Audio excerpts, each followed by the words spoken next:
An ex-cabinet minister has said Boris Johnson has no place in a responsible government following his repeated media interventions on Brexit, which have destabilized Theresa May's leadership. Writing exclusively for The Independent, Nicky Morgan accused Mr. Johnson of a dereliction of duty and said his endless currying of favor with hardline Brexiteers is leading Jeremy Corbyn to Downing Street and the Conservatives to our undoing as a party. Ms. Morgan, who chairs the influential Treasury Committee, hit out at Mr. Johnson for setting out his own Brexit red lines, which she argued diverged from Ms. May's plans and showed no regard for the financial security of millions of Leave-backing voters.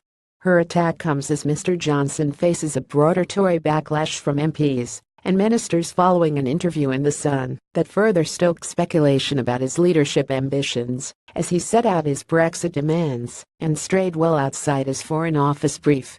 Former Education Secretary Ms. Morgan penned her piece following its publication, saying the UK government should be focusing on getting the UK out of the EU in the least damaging way, not debating arbitrary red lines set down to try to curry favor with those who want a utopian ultra-free trade, low-tax, minimal regulation state.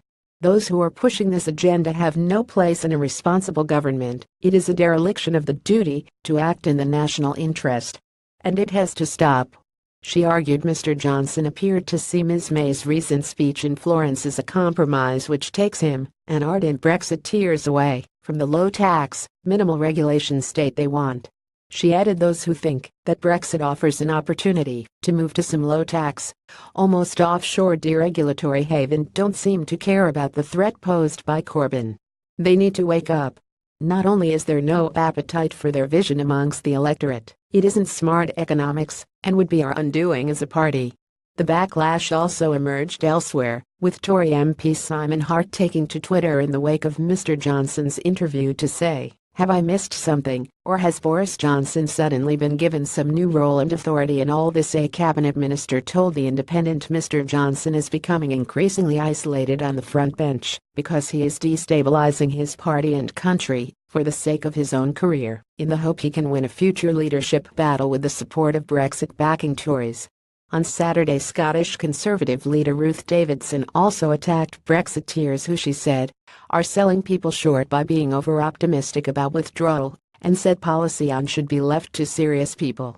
Can Clark in normal times, Boris Johnson would have been sacked over his Brexit messaging, but Mr. Johnson will not have missed polling showing his high-profile interventions over Brexit have launched him into first position in a recent poll of favorites for next leader among party members, who have the deciding say. He is insisting any Brexit transition period must not last a second more than 2 years, that the UK should not abide by new EU rules during that time and Britain must not make payments to Brussels after it, adding that there can be no monkeying around. He even used his interview on Saturday to stray into the territory of Chancellor Philip Hammond, his cabinet rival in the Brexit debate, to demand that the minimum wage rise faster than it is due to. Mr. Johnson's intervention came as a letter by leading Brexiteers demanded Ms. May abandon negotiations with Brussels if the EU does not agree to talk about a future trade deal by Christmas. Reuse content.